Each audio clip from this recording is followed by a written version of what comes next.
Hello, welcome my dear student. My maths, my proud YouTube ચેનલમાં આપ સર્વ વિદ્યાર્થી મિત્રોનું હાર્દિક સ્વાગત છે. આગળના લેક્ચરની અંદર આપણે આંકડાશાસ્ત્રની સામાન્ય માહિતી જોયેલી હતી. હવે આગળ માહિતી જોઈએ.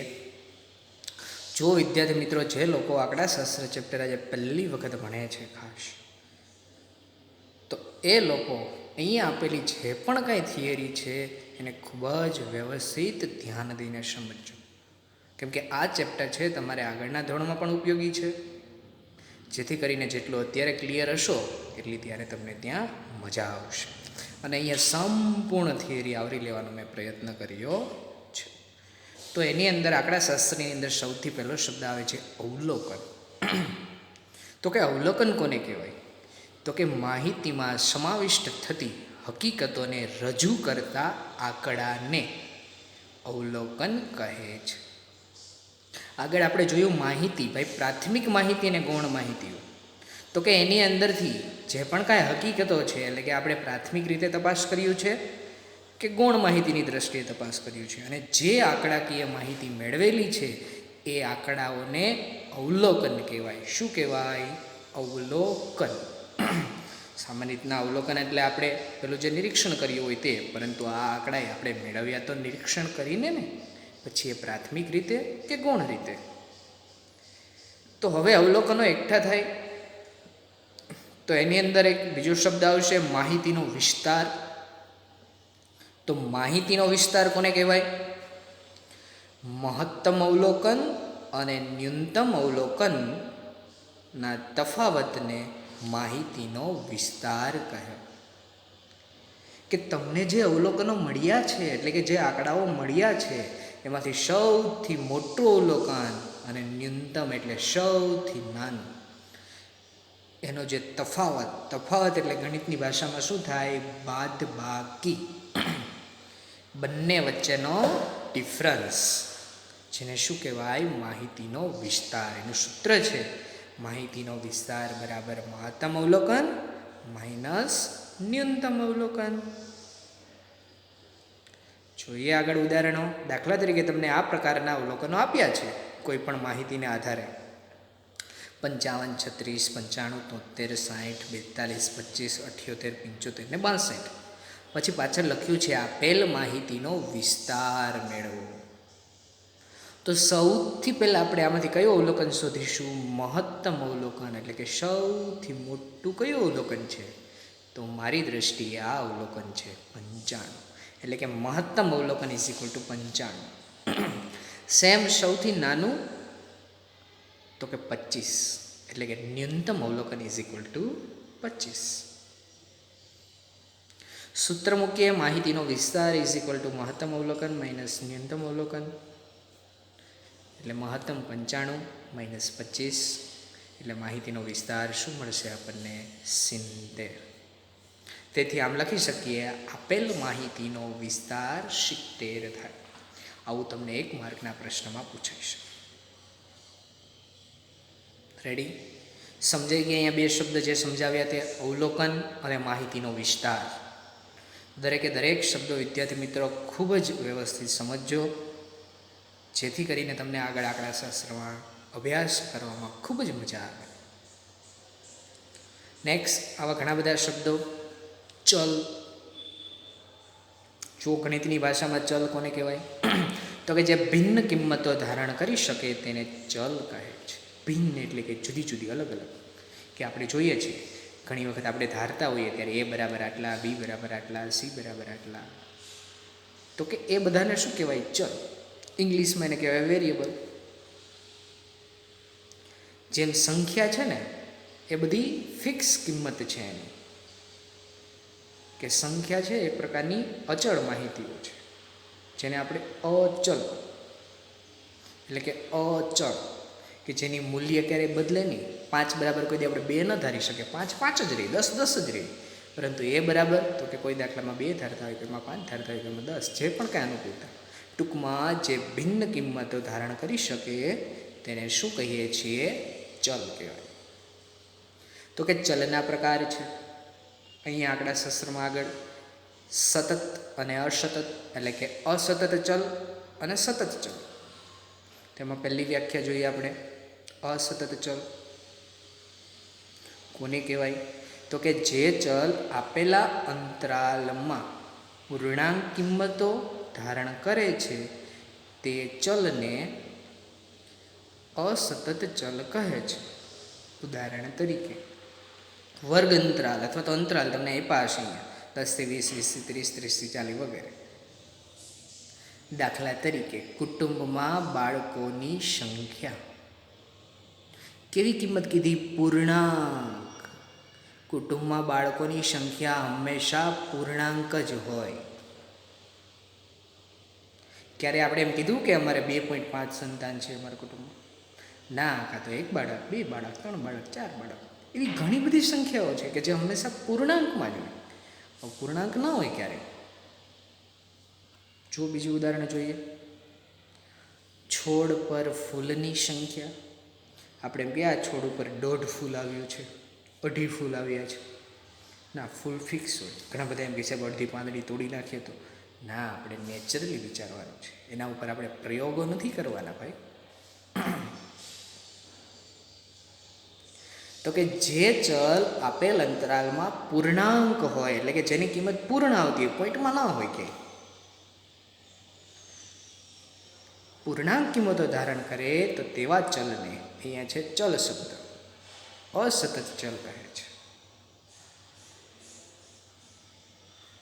ત્યાર પછી આવશે સતત ચલ. તો કે જે ચલ આપેલા અંતરાલમાં કોઈ પણ કિંમત પૂર્ણાંક કે અપૂર્ણાંક ધારણ કરે તો તેવા ચલને સતત ચલ કહે છે. કે જે ચલ આપેલ અંતરાલમાં કોઈ પણ કિંમત પૂર્ણાંક કે અપૂર્ણાંક ધારણ કરી શકે તે ચલને સતત ચલ કહે છે. જુઓ, જનરલી અપૂર્ણાંક સંખ્યા, ઉદાહરણ તરીકે એ પૂર્ણાંકમાં પણ હોય અને અપૂર્ણાંકમાં પણ હોય. વ્યક્તિની ઊંચાઈ સેન્ટીમીટરમાં માપીએ, મીટરમાં માપીએ વગેરે, કે આની ઊંચાઈ આટલા, સેમી પોઈન્ટ આટલી છે, આટલા ફૂટ પોઈન્ટ આટલી છે, 4.2 ફૂટ, 4 ફૂટ, ચોક્કસ હોઈ શકે. પૂર્ણાંક હોઈ શકે, પૂર્ણાંક પણ હોઈ શકે. વ્યક્તિનું વજન 3 કિલો ને 100 ગ્રામ, નાનું બાળક હોય તો. મોટા વ્યક્તિ હોય તો 30 કિલો ને આટલા ગ્રામ, ફિક્સ હોય 40 કિલો, 60 કિલો ને 300 ગ્રામ, 42 કિલો ને આટલા ગ્રામ વગેરે. પૂર્ણાંક પણ હોય અને અપૂર્ણાંક હોય. પરંતુ જે અંતરાલના કિંમતો પૂર્ણાંકમાં હોય, એટલે કે જે ચલ છે પૂર્ણાંક કિંમતો ધારણ કરે એને અસતત, જે પૂર્ણાંક બંને હોય તો એને સતત ચલ કહે છે. વર્ગીકરણ. તો કે માહિતીના અવલોકનોના મૂલ્ય અનુસાર કે ગુણધર્મ અનુસાર જુદા જુદા વર્ગો કે જૂથમાં વહેંચવાની ક્રિયાને વર્ગીકરણ કહે છે. કે માહિતી આપણી પાસે ઘણી બધી આવી ગઈ છે, તો પછી એને આપણે એક ચોક્કસ જૂથમાં વહેંચવા એટલે કે ભાઈ 0 થી 10, 10 થી 20, 20 થી 30, 30 થી 40, 40 થી 50 એવા ચોક્કસ એના શું પાડીશું? વર્ગ. એ વહેંચવાની જે ક્રિયા છે ને એને શું કહેવાય? વર્ગીકરણ. જો એવા શબ્દ આવ્યો વર્ગ, તો આપણે હવે એના વિશે માહિતી જોઈએ. વર્ગ જુઓ, મોટી સંખ્યાની માહિતી રજૂ કરવા માટે વાચક સરળતાથી સમજી શકે તે માટે આપણે તેને 1 થી 10, 11 થી 20, 21 થી 30 વગેરે જેવા જૂથ ગોઠવી શકીએ છીએ અને આ જૂથને વર્ગ અથવા વર્ગ અંતરાલ કહે છે. પહેલો શબ્દ તો વર્ગીકરણ. વર્ગીકરણ કરવું એટલે વહેંચવું ચોક્કસ વર્ગમાં, તો એની અંદર શબ્દ આવ્યો વર્ગ. વર્ગ એટલે કે આ રીતના અલગ અલગ જૂથ બનાવ્યા હોય કે જેથી કરીને વાચકને સરળતાથી સમજાય. કે દાખલા તરીકે આપણી પાસે કોઈ વિષયને અનુરૂપ 100 અવલોકનો આવ્યા છે, તો જે સમજનાર છે 100 જોશે તો સમજી નહીં શકે, પરંતુ આપણે એને ચોક્કસ જૂથમાં વહેંચી દઈશું. દાખલા તરીકે 100 વિદ્યાર્થીએ મેળવેલા ગુણ, 0 થી 10 આટલા વિદ્યાર્થી, 10 થી 20 આટલા, 20 થી 30, 30 થી 40 વગેરે. તો આપણે જોશું એટલે સીધો આપણને ખ્યાલ આવશે કે ભાઈ આપણે જોવું છે 90 થી 100 ની વચ્ચે કેટલા વિદ્યાર્થી, તો કે આટલા. કે જેને જે માહિતી વેચીએ છીએ એને શું કહીએ છીએ? વર્ગ અથવા તો વર્ગ અંતરાલ કહેવાય. કે અહીંયા જે આ દર્શાવે છે ને 1 થી 10, 11 થી 20, 21 થી 30, એને શું કહેવાય? વર્ગ અથવા તો વર્ગ અંતરાલ. એને પણ વેચવાની બે ક્રિયા છે. જોઈએ આપણે એક પછી એક કે વર્ગના પણ બે પ્રકાર, પરસ્પર નિવારક. નિવારક વર્ગ એટલે કે 0 થી 10, 10 થી 20, 20 થી 30 આવા જે વર્ગ છે ને નિવારક કહેવાય. કે જે તે વર્ગમાં જો આ નીચલી હદ છે ને એને અધરસીમા કહેવાય. આગળ શબ્દ આવશે. જે મોટી સંખ્યા છે એને ઉપલી હદ કે જેને ઉર્ધ્વસીમા કહેવાય. અહીંયા જુઓ, જે તે વર્ગની ઉર્ધ્વસીમા પછીના વર્ગની અધસીમા બને તો એને પરસ્પર નિવારક વર્ગ કહેવાય. નિવારક. જ્યારે અનિવારક વર્ગ એટલે કે 0 થી 9, પરંતુ પછી તો કે 10 થી 19, પરંતુ જો 0 થી તમે 10 લીધા હોય ને તો પછી 11 થી ઓલા થાય 20, પછી તો કે 21 થી 30 થાય, પરંતુ 0 થી 9 છે તો નેક્સ્ટ વર્ગ છે જે તે વર્ગની ઉર્ધ્વસીમા પછીના વર્ગની અધસીમા નથી હોતી, ત્યાંથી કન્ટિન્યુ આગળ ચાલે છે. જ્યારે અહીંયા જે તે વર્ગની ઉર્ધ્વસીમા પછીના વર્ગની અધસીમા બને છે.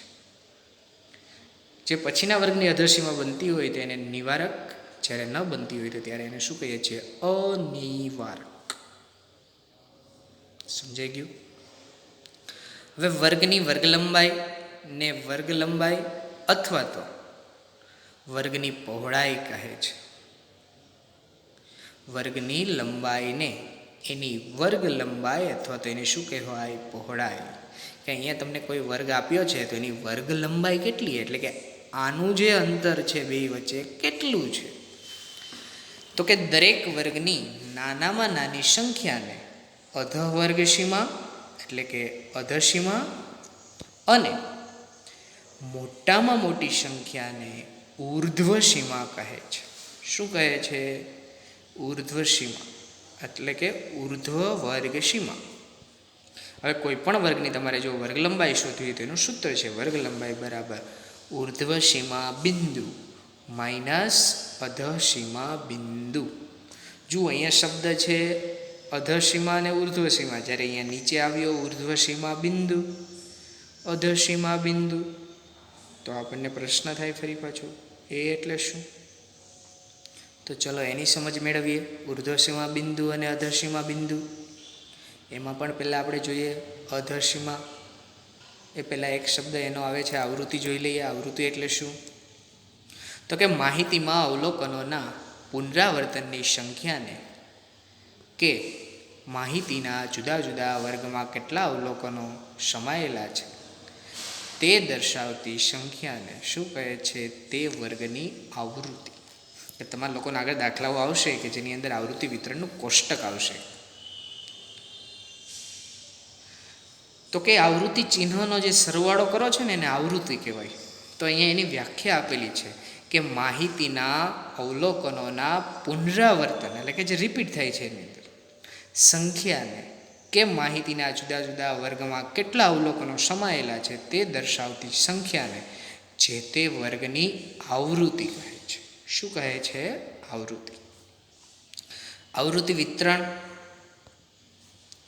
તો સંખ્યાત્મક માહિતીના પ્રત્યેક ચલની એટલે કે ચલના મૂલ્ય અને તેને અનુરૂપ આવૃત્તિ દર્શાવતી ગોઠવણીને આવૃત્તિ વિતરણ કહે છે. કે તમે જે સંખ્યાત્મક માહિતી મેળવેલી છે એના ચલના મૂલ્ય અને તેને અનુરૂપ આવૃત્તિ કે જે તે વર્ગમાં જે તે વસ્તુઓ તમે લખેલી છે એને શું કહે છે? દર્શાવતું જે કોષ્ટક હોય ને એને આવૃત્તિ વિતરણ કહેવાય. શું કહેવાય? આવૃત્તિ વિતરણ. જુઓ અધસીમા. આપેલ વર્ગ અંતરાલની નીચલી હદને અધસીમા કહે છે. દાખલા તરીકે તમારી પાસે કોઈ વર્ગ છે 10 થી 20, તો એની અંદર 10 છે એને શું કહેવાય? એની અધસીમા. જે પણ કંઈ વર્ગ છે એમાં જે નાની સંખ્યા છે ને એને અધસીમા કહેવાય. ઉર્ધ્વસીમા. આપેલ વર્ગ અંતરાલની ઉપલી હદને ઉર્ધ્વસીમા કહે છે. દાખલા તરીકે જોઈએ, તમારી પાસે વર્ગ છે 10 થી 20 માં 20 છે એને શું કહેવાય? ઉર્ધ્વસીમા કહે છે. હવે જોઈએ મધ્ય કિંમત. તો કે અધસીમા અને ઉર્ધ્વસીમાના સરવાળાને 2 વડે ભાગવાથી મળતી કિંમતને આપેલ વર્ગંતરાલની મધ્ય કિંમત કહે છે. જુઓ, દરેક વર્ગની મધ્ય કિંમત અલગ અલગ હોય. તમે જે વર્ગની વાત કરો ને એની અંદર એનું જ જોવાનું કે આપેલ વર્ગની અધસીમા અને ઉર્ધ્વસીમાના સરવાળાને 2 વડે ભાગવાથી મળતી કિંમતને આપેલ વર્ગંતરાલની શું કહે છે? મધ્ય કિંમત કહે છે. દાખલા તરીકે તમારી પાસે કોઈ વર્ગ છે, 10 થી 20ની મધ્ય કિંમત ઇઝ ઇક્વલ ટુ અધસીમા કેટલી આવશે? તો કે 10. ઉર્ધ્વસીમા તો કે 20, એને ભાગ્યા 2, એટલે કે 10 + 20 ભાગ્યા 2, 30 ભાગ્યા 2, 30 ભાગ્યા 2 એટલે કેટલા આવશે? 15. કે વર્ગ 10 થી 20ની મધ્ય કિંમત છે કેટલી છે? 15. આ ખાસ યાદ રાખજો, 1 માર્કના પ્રશ્નમાં ઘણી બધી વખત તમને પૂછાય છે. હવે આવે છે અધસીમા બિંદુ. આપણે વર્ગ લંબાઈમાં જોયું હતું ને, ઉર્ધ્વસીમા બિંદુ માઇનસ અધસીમા બિંદુ.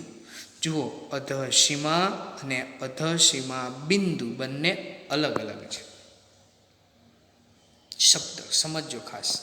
આપેલ વર્ગની અધસીમા અને તેના આગળના વર્ગની ઉર્ધ્વસીમાના સરવાળાને 2 વડે ભાગવાથી મળતા મૂલ્યને આપેલ વર્ગનું અધસીમા બિંદુ કહે છે.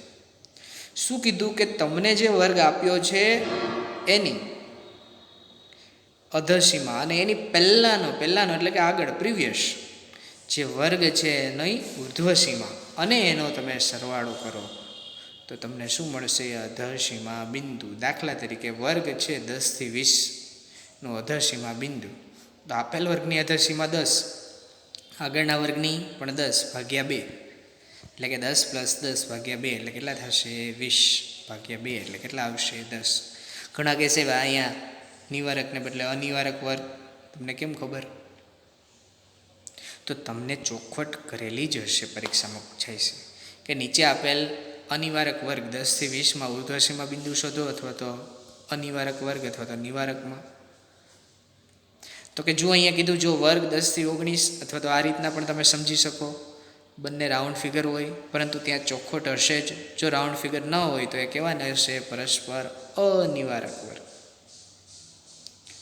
તો અનિવારક હોય તો શું વિચારવાનું? અધસીમા બિંદુ ઇઝ ઇક્વલ ટુ 10 + 9. જુઓ, જે તે વર્ગની અધસીમા તો કે 10, એના આગળના પ્રીવિયસ તો કેટલી આવે? 9 આવે. 10 ને 9 કેટલા થશે? 19 ભાગ્યા 2 એટલે 9.5.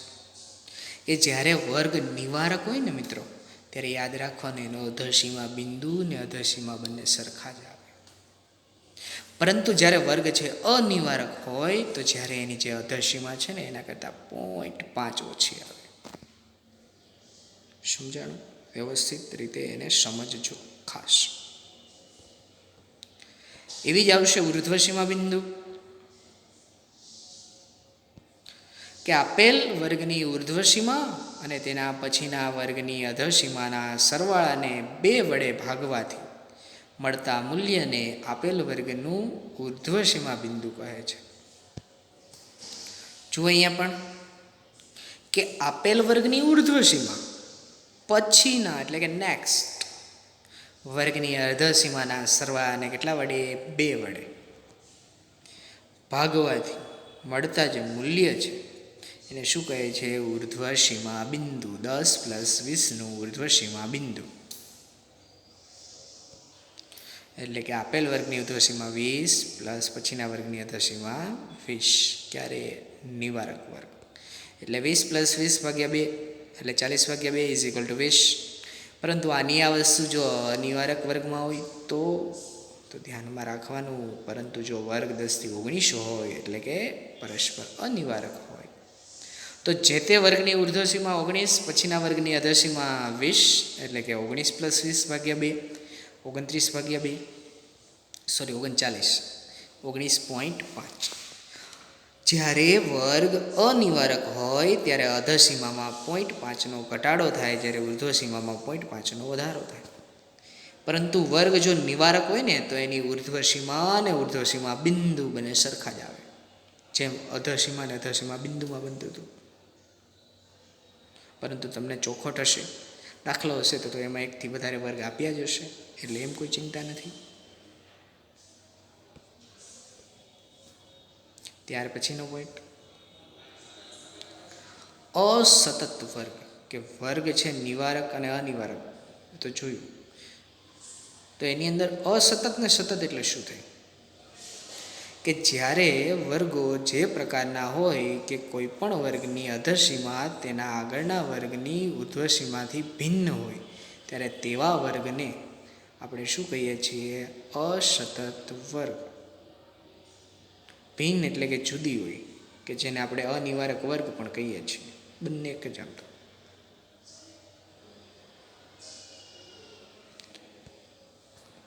ઉદાહરણ તરીકે જોઈએ, કીધું એમ મેં કે ભાઈ એની ઉર્ધ્વસીમા પછીના વર્ગની અધરસીમાથી કેવી હોય? ભિન્ન, અલગ. સેમ સતત વર્ગ, કે જ્યારે વર્ગો એ પ્રકારના હોય કે કોઈ પણ વર્ગની અધરસીમાએ તેનાથી આગળના વર્ગ, આગળ એટલે કે પછીના વર્ગની ઉર્ધ્વસીમાને સમાન હોય, તો તેવા વર્ગને કેવા વર્ગ કહેવાય? સતત, કે જેને આપણે શું કહીએ છીએ? નિવારક. ઉદાહરણ તરીકે વર્ગ આપ્યા હોય તમને 0 થી 5, 5 થી 10, 10 થી 15, 15 થી 20, 20 થી 30 વગેરે, 5, 5. નિવારક અનિવારક, અસતત વર્ગ સતત વર્ગ, બંને એક. ધ્યાન રાખજો ખાસ. અનિવારક તો કે અસતત વર્ગ, નિવારક તો કે સતત વર્ગ. નોંધ, સતત વર્ગો માટેનો નિયમ, કે સતત એટલે કે નિવારક વર્ગમાં આપેલ વર્ગની ઉર્ધ્વસીમાનો સમાવેશ તે વર્ગમાં થતો નથી. જ્યારે તમે આવૃત્તિ વિતરણનું કોષ્ટક બનાવશો ને, જો તમારી પાસે નિવારક વર્ગ હશે એટલે કે સતત વર્ગ હશે, તો 5 બે જગ્યાએ આવતા હોય. કે દાખલા તરીકે કોઈ માહિતી છે જેમાં 5, તો 5 તમે 0 થી 5 વાળા ખાનામાં કરશો કે 5 થી 10 વાળામાં? તો અહીંયા તમને ચોખવટ કરેલી છે કે સતત વર્ગોમાં આપેલ વર્ગની ઉર્ધ્વસીમાનો સમાવેશ તે વર્ગમાં થતો નથી. એટલે કે ઉદાહરણ તરીકે વર્ગ 0 થી 5, 5 થી 10, 10 થી 15, 15 થી 20 હોય, તો અવલોકન 5નો સમાવેશ 0 થી 5માં નહીં, પરંતુ 5 થી કેમાં થશે? 10માં થશે. કેમાં થશે? 5 થી 10માં. યાદ રાખજો કે જ્યારે વર્ગ સતત અથવા તો નિવારક હોય, તો ત્યારે એની ઉપલી હદ જ્યારે તમે અવલોકન આવૃત્તિ વિતરણ તૈયાર કરતા હોય ત્યારે એમાં નહીં આવે. એ કિંમત છે એના પછીના વર્ગની અંદર આવશે. રેડી? ખાસ ધ્યાનમાં રાખજો, ભૂલ ન થાય. મોટાભાગના વિદ્યાર્થીઓ અહીંયા ભૂલ કરી જાય છે ઘણી વખત. ઉદાહરણ 1, કે ગણિતની એક કસોટીમાં 10 વિદ્યાર્થીઓએ મેળવેલ ગુણ નીચે પ્રમાણે આપેલ છે: 55, 36, 95, 73, 60, 42, 25, 78, 75, 62. આ સ્વરૂપની માહિતીને કાચી માહિતી કહે છે. કાચી શા માટે? ઘણા એમ થઈ છે શેકેલી હોય, વળી પાકેલી હોય. હા, એમ કાચી નહીં, વ્યવસ્થિત નથી. કે આ સ્વરૂપમાં તમે માહિતીને જુઓ તો શું તમે સૌથી ઓછા ગુણ શોધી શકશો? અથવા તો સૌથી વધુ અને સૌથી ઓછા ગુણ શોધવામાં તમને કેટલો સમય લાગ્યો? આવો પ્રશ્ન છે. અહીંયા તો થોડી જ માહિતી છે, 10 જ અવલોકન છે, એટલે કોઈ ચિંતા નથી. પરંતુ છાજા બધા હોય તો ઘણી વાર લાગે. જો આ ગુણને તમે ચઢતા કે ઉતરતા ક્રમમાં ગોઠવ્યા હોય તો શું ઓછો સમય ન લાગે? હા, ખબર જ છે. જો ગોઠવ્યા હોય તો ઝડપ થાય, કેમ કે સૌથી ઓછા જો હોય તો પહેલાં આવે. તો ચાલો આપણે એને ચડતા ક્રમમાં ગોઠવીએ. તો સૌથી પહેલાં કોણ આવશે? 25, 36, 42, 55, 60, 62, 73, 75, 95. તો કે હવે આપણને છે એ સ્પષ્ટ જોઈ શકીએ છીએ કે સૌથી ઓછા ગુણ 25 અને સૌથી વધુ ગુણ કેટલા છે? 55. ટૂંકમાં આંકડાશાસ્ત્ર તમે સમજવા માંગે છે કે તમે જો માહિતી વ્યવસ્થિત ગોઠવેલી હોય તો એમાંથી શું રહેશે? સરળતા. આંકડાશાસ્ત્રનો મુખ્ય ઉદ્દેશ જ એ છે કે માહિતીમાં મહત્તમ અને ન્યૂનતમ અવલોકનના મૂલ્યનો શું આવશે? તફાવત, કે જેને શું કહે છે? માહિતીનો વિસ્તાર. તેથી આ કિસ્સામાં એટલે કે આપેલ માહિતીમાં માહિતીનો વિસ્તાર શોધવો હોય તો મહત્તમ અવલોકન માઇનસ ન્યૂનતમ. હવે જો આપણને સરળ રહેશે. મહત્તમ તો કેટલા છે? 95 માઇનસ 25, તો કેટલા આવશે? 70. રેડી? આગળ પણ આપણે જોયું હતું. ઉદાહરણ નંબર 2, અહીંયા જે ફર્સ્ટના ઉદાહરણ છે ને તમારી સમજ માટેના છે ખાસ, કે એક શાળાના ધોરણ 9ના 30 વિદ્યાર્થીઓએ મેળવેલા ગુણ 100માંથી નીચે મુજબ છે. જુઓ અહીંયા કેટલા વિદ્યાર્થીઓની સંખ્યા છે? 30, કે એને કેટલામાંથી ગુણ મેળવ્યા છે? 100માંથી. આ રીતના આટલા બધા ગુણ મેળવ્યા છે અલગ અલગ વિદ્યાર્થીઓએ. હવે જો આપણને શું કીધું છે, અહીં ચોક્કસ ગુણ મેળવનાર વિદ્યાર્થીઓની સંખ્યાને તે ગુણની આવૃત્તિ કહે છે. તો કે આપેલ ઉદાહરણમાં 4 વિદ્યાર્થીઓને 70 ગુણ મેળવ્યા છે, તો તેથી 70 ગુણની આવૃત્તિ 4 છે. જુઓ 70 વાળામાં 4 છે તો એને એની શું કહેવાય? આવૃત્તિ, એટલે કે એની એક પ્રકારની સંખ્યા, કે 70 વાળા અવલોકનોની સંખ્યા કેટલી છે? તો કે 4. અલગ અલગ ઘણા બધા. જ્યારે માહિતીને વધુ સરળતાથી સમજાય છે, એટલે કે માહિતી વધુ સરળ સમજાય તે માટે તેને આપણે આગળ દર્શાવ્યા પ્રમાણે કોષ્ટકમાં લખીશું. કે એનું આવૃત્તિ વિતરણનો આ રીતનું કોષ્ટક ડાયરેક્ટ, કે ભાઈ 10 ગુણવાળા કેટલા? તો કે આટલા, 20 વાળા આટલા, 30 વાળા આટલા, 4 વાળા, કે જેથી કરીને આમાં તમે ડાયરેક્ટલી ઝડપથી સમજી જાઓ. કેમ કે આંકડા શાસ્ત્રનો મુખ્ય ઉદ્દેશ જ એ છે કે માહિતી મેળવવી, એટલે કે એનું એકત્રિતકરણ કરવું, એને વ્યવસ્થિત ગોઠવવી, એનું વિશ્લેષણ કરવું અને અર્થપૂર્ણ તારણ કાઢવું. ચોક્કસ. રેડી વિદ્યાર્થી મિત્રો? નેક્સ્ટ આપણે હવે ડાયરેક્ટ સ્વાધ્યાયમાં મળીશું. ફરી પાછા આવતા લેક્ચરમાં તમારી રીતના યોગ્ય સમયે, ખાસ હજી એકવાર કહું છું, આ વિડીયો લેક્ચર ખાસ જોજો. આમાં તમારે જે પણ કાંઈ થિયરી સમજવાની થાય છે ખૂબ જ સ્પષ્ટ રીતે લખાયેલી છે.